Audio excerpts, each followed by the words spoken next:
Yo, salut à tous et bienvenue dans cette vidéo dans laquelle, vous vous en doutez, j'ai mis mon t-shirt des grands jours. On va parler de UniFi et de la Dream Machine Special Edition qui est arrivée la semaine dernière à la maison. On l'a déballé ensemble vendredi dans un vlog, on l'a même installé ensemble. Le vlog est sorti lundi sur la chaîne secondaire. Si vous n'êtes pas abonné à la chaîne secondaire, elle prend vraiment de plus en plus de puissance avec une vidéo par semaine, comme sur Tesla Therapy, comme ici. La chaîne secondaire c'est le lundi, Tesla Therapy c'est le mercredi, la chaîne principale c'est là, c'est le vendredi. Et il y a des vrais de signes, des trucs que je trouve réellement intéressants. J'essaye de l'orienter sur un truc un petit peu sympa. Ça plaît à beaucoup de personnes. Si vous n'êtes pas abonné, ben, ça pourrait vous plaire à vous aussi. Donc allez peut-être y faire un petit saut. Aujourd'hui donc la Dream Machine Special Edition qui remplace la Dream Machine Pro que j'avais précédemment et qui remplace également mon 24 Enterprise PoE qui était le Switch que j'avais précédemment. Vous l'avez compris, on va parler de réseau et un petit peu de technique.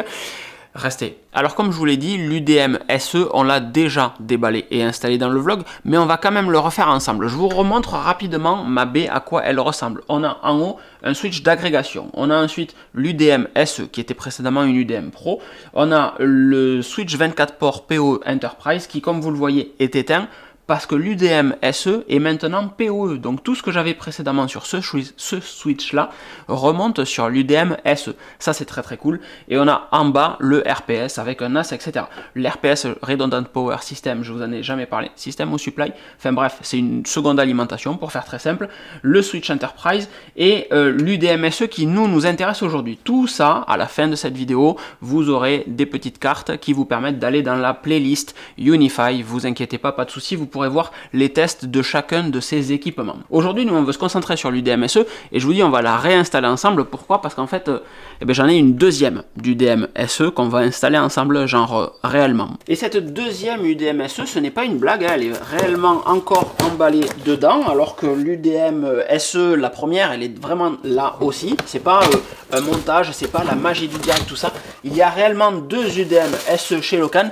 Si seulement vous étiez sur le Discord, dans le lien est en description, vous sauriez tout ce qu'il se passe et que même sur le vlog ce n'est pas partagé. Ah là là. Donc on va déballer tout ça et à l'intérieur, oh magie du direct, on a un carton qui nous dit bien qu'il s'agit d'une UniFi Dream Machine Special Edition. Le petit emballage est toujours très sexy, c'est le Apple du réseau. Cette UniFi Dream Machine SE s'emballe, se déballe comme ceci. On a évidemment toujours le petit carton dans lequel on va avoir les différentes fixations ainsi que le câble d'alimentation. Comme vous le voyez sur ce câble là, maintenant on passe sur un câble tressé comme sur les modèles Enterprise justement, avec un système de fixation de l'arrière du câble qui va venir se clipser réellement à l'arrière de l'UDM de telle sorte que quand on tire sur le câble en fait il ne parte pas. On a ensuite ce petit tiroir là en mousse avec les différentes vis, les écroucages ainsi que les vis pour les plaques de fixation, les vis qui vont venir fixer les plaques de fixation dans lesquelles on va venir fixer les écroucages et des petits machins en caoutchouc si jamais vous avez l'envie de venir juste poser votre UDM SE sur un bureau ou une étagère. Et enfin on a les oreilles qu'on va venir visser avec les vis que vous avez vu précédemment. Tout ceci est dans la boîte. Et à l'intérieur du carton évidemment l'UDM SE. Alors quand elle est sortie en Early Access, cette UDM SE c'était une UDM Pro SE, UniFi Dream Machine Pro Special Edition. C'était censé être la relève du modèle Pro actuel. Elle a perdu Pro entre le moment où elle était en Early Access, en bêta public en fait, et le moment où elle a été mise au public. Elle est sortie la semaine dernière, ou il y a 2 semaines si je dis pas de bêtises, plus que ça, 3 semaines. Et donc cette UniFi Dream Machine SE n'est plus une UDM Pro, alors qu'en fait c'est toujours une évolution du modèle Pro. Le wording est un petit peu bizarre et un petit peu perturbant, je vous le concède. On a comme toujours notre petit emballage qui n'est pas sans rappeler encore une fois un emballage Apple avec à l'intérieur toujours, hein, ça n'a pas changé, c'est l'objet de cette vidéo, l'UDM SE. Donc on a l'écran ici sur le côté, c'est un écran d'1 pouce, un peu plus je crois. On a ici toujours ce chariot qui est le chariot à disque dur, donc il faut venir ici comme ceci, et ce chariot c'est celui dans lequel vous allez pouvoir mettre un disque dur interne pour enregistrer les vidéos et profiter de UniFi Protect par exemple, mais vous n'êtes plus obligé d'installer un disque dur à l'intérieur pour pouvoir utiliser UniFi Protect, puisque c'est une des grosses différences. L'UDM SE intègre un SSD de 128 Go, donc out of the box, vous pouvez brancher des caméras sur votre UDM SE et commencer à utiliser UniFi Protect. 128 Go de SSD, vous irez pas bien loin, très clairement, mais vous pouvez commencer à travailler avec. Et la deuxième grosse différence, c'est que ces ports gigabits sont maintenant des ports PoE.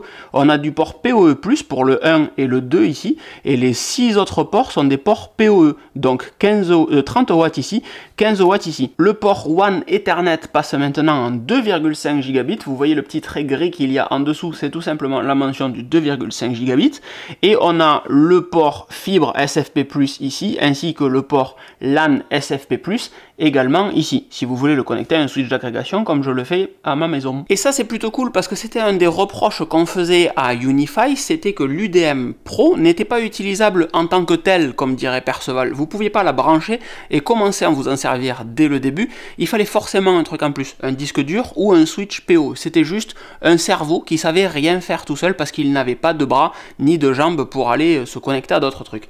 Et bien là c'est fini avec cette UDM SE, vous pouvez la brancher et vous en servir comme un switch très simple. C'est d'ailleurs le cas chez moi, j'ai un switch d'agrégation certes, mais c'est elle qui connecte ma borne Wi-Fi, c'est elle qui connecte mon Raspberry Pi, c'est elle qui connecte notre petit switch en PoE, tout se fait dessus. J'ai plus de Protect, mais je pourrais très bien en avoir, c'est plug and play. À l'arrière de cette UDM, on a maintenant l'alimentation ici. Si on enlève ce petit cache, on voit qu'on a ce petit clapet qui permet de venir verrouiller l'alimentation à l'intérieur grâce au petit ergot qu'il y a également ici. On met donc notre alimentation dedans, on vient verrouiller et là on ne peut plus tirer sur le câble, enfin on peut toujours, mais le câble lui ne sortira pas. On désactive, on retire le petit ergot et on peut maintenant retirer notre câble d'alimentation. De l'autre côté, c'est la prise qui elle va permettre de venir se connecter à un USB.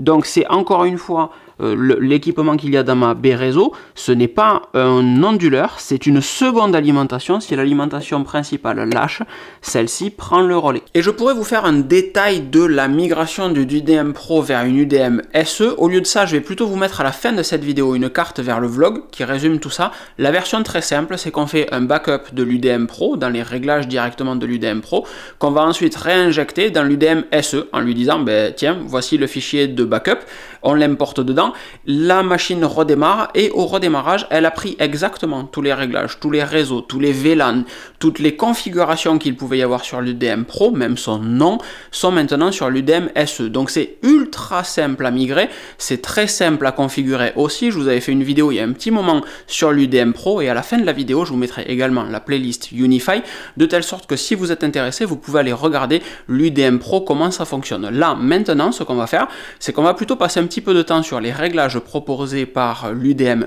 SE. Et encore une fois, en fin de vidéo, vous aurez le vlog de configuration de l'UDM SE et la playlist UniFi. Donc pas de stress, laissez-vous porter tranquille. Bon, tout ça c'est bien mignon, mais en pratique, qu'est-ce qui se passe sur une UDM SE? Et bien en fait, ce qu'on va faire, c'est que je vais mettre ça là, comme ça moi je peux aller en bas à gauche tranquillement. Voilà le réseau, voilà ce qu'il y a chez moi. Vous voyez que le Redundant Power est débranché, l'Enterprise 24 PoE lui aussi est débranché, puisque comme je vous l'ai dit, ben, l'UDM SE remplace ce 24 PoE. Dans mon cas, évidemment, il n'y a que 8 ports PoE, donc ça ne remplacera pas un 24 PoE, mais dans mon cas, pour peu de PoE, ben, ça suffit.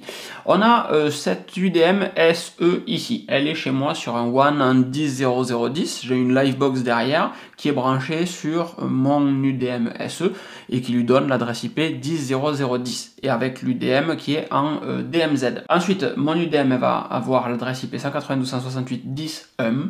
Elle a les mêmes, j'en ai pas parlé de ça, elle a le même processeur, la même quantité de mémoire que l'UDM Pro.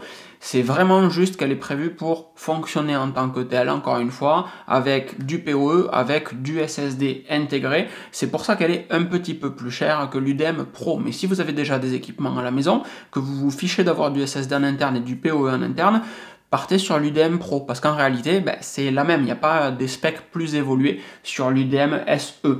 On a les configurations en WAN ici, qui remontent, les downlinks, donc on part sur le switch d'agrégation, on part Sur la long range, on part sur le Flex Mini, qui est un tout petit switch to medium, je vous en ai déjà parlé de celui-ci, et qui va dans ma télé tout simplement, donc alimenté en PoE et qui me permet d'avoir 4 ports RJ45, mon Apple TV, ma télé, mon ampli, les caméras Unify, etc. Les différents clients, ben, ça va être mon Raspberry Pi qui lui fait du Pi-hole dessus, et on va avoir les différents éléments du réseau avec les différents VLAN qui sont reportés ici et les différents gigas, les différentes quantités de data qui sont passées par ici.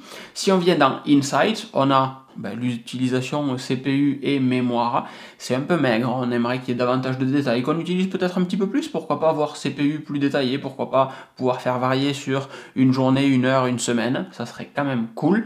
Et dans les réglages, on a ici, comme tous les équipements Unify, les notions de ports. Donc on a le port 1 sur lequel moi j'ai mon Raspberry Pi, qui est un port PoE+, ainsi que le port 2 qui lui aussi est PoE+, alors que les autres, eux, sont PoE tout court. Donc ces deux peuvent envoyer 30 watts, pardon, les autres peuvent envoyer 15 watts, mais comme vous voyez, le Raspberry Pi n'utilise que 3 watts 35, donc il y en a largement assez. On peut nommer l'UDM ici. On va avoir ici le détail de tous les ports, donc moi j'ai renommé parce que ça fait gagner du temps quand vous devez faire un petit peu de maintenance dessus. Donc Vignemal qui est mon Raspberry Pi, le Flex Mini TV qui consomme 1,70 W, l'U6 Long Range qui elle consomme 8,70 W, donc c'est elle qui consomme le plus en fait de tout ce qu'il y a là.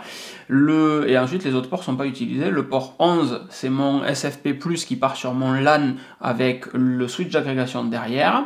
On va avoir les deux ports WAN, donc du coup l'SFP+ et le WAN. Le port WAN qui à nouveau est en 2,5 Go. Moi ma Livebox n'envoie que du giga, donc je suis branché en giga. On va pouvoir configurer les extensions et l'allumage de l'écran avec la synchronisation de l'écran. On a ensuite le réseau à nouveau, le fait qu'elle utilise le DHCP. Oh oui, mais bon, en même temps, il n'y a pas de raison, puisque c'est même bizarre en fait que ça soit marqué utiliser DHCP, puisque c'est elle qui s'attribue toute seule l'IP, donc en fait c'est une IP fixe. Le MSS Clamping, l'ARP, Cache Timeout et l'éco-serveur Ping UBNT, ou si on veut en mettre un autre pour tester le up, c'est très très cool ça. Et on peut ensuite manager le device, le repérer, donc ça va tout simplement faire clignoter l'écran, redémarrer le device, déclencher un provisioning si vous avez fait des modifications et que vous voulez que ça soit appliqué. Ça en vrai c'est plus de l'historique d'un switch, c'est un réglage qui est très utile sur un switch, sur l'UDM, alors que c'est encore une fois elle qui va forcer le provisioning, enfin qui va déclencher les modifications. Ben, c'est un petit peu le serpent qui se mord la queue, ça sert à rien, un petit peu comme le DHCP précédemment. Télécharger les infos du device et débugger avec un terminal. Vous pouvez accéder à tout ça depuis l'interface, et si on vient sur un port, par exemple mon Vignemal, on va pouvoir donner un nom à ce port, ça c'est ce qu'on a fait, on va pouvoir appliquer un profil de port à ce port en l'occurrence, et faire un power cycle, donc si on veut redémarrer l'équipement qu'il y a dessus, et on peut faire un override des ports avec la vitesse du port, donc ici on a du 100 mégas half duplex, full duplex ou du gigabit full duplex, et le forcer en PoE, PoE+, ou éteindre le PoE, PoE+. Ça c'est des réglages qui sont donc sur tous les ports de la Unify. Est-ce qu'on peut, j'ai pas regardé ça d'ailleurs, si on pouvait faire une agrégation avec différents ports, voyons le port 7, et non on ne peut pas, et donc c'est sûrement quelque chose qui manquera sur l'UDM, c'est le fait qu'on ne puisse pas, toujours pas, faire d'agrégation de ports sur l'UDM. Il vous faut un switch si vous voulez faire de l'agrégation dessus, c'est un petit peu dommage, mais c'est pas un switch, encore une fois, ça apporte des fonctionnalités intéressantes d'un switch, mais ça n'est pas un. Voilà pour la présentation de cette UDM SE Special Edition, j'espère qu'elle aura répondu à vos attentes. C'était volontairement un petit peu rapide, l'idée n'est pas de vous montrer comment on configure une UDM, mais de vous montrer ce que peut faire l'UDM SE par rapport à un UDM Pro que vous avez peut-être déjà vu. Encore une fois, la carte arrive juste après avec la playlist Unify si vous voulez creuser un petit peu plus l'écosystème et voir les différents tests que j'ai déjà pu proposer. Mais rappelons les deux grosses différences de cette UDM SE par rapport à un UDM Pro. Les 8 ports sont PoE avec 2 ports PoE+, et vous avez un SSD de 128 Go à l'intérieur pour commencer dès le déballage de cette UDM SE à utiliser Unify Protect. Pas besoin de rajouter un disque dur à l'intérieur et donc d'avoir le ventilateur qui va s'allumer juste pour refroidir ce disque dur.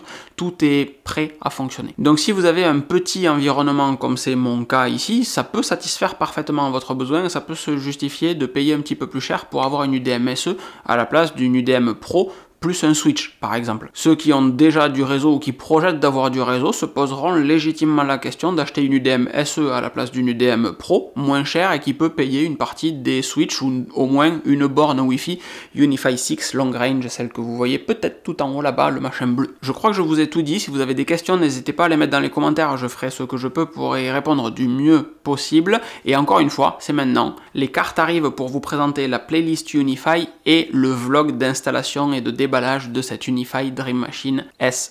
Je vous fais des grosses bises, je vous dis à très vite, bonne fin de journée, ciao ciao.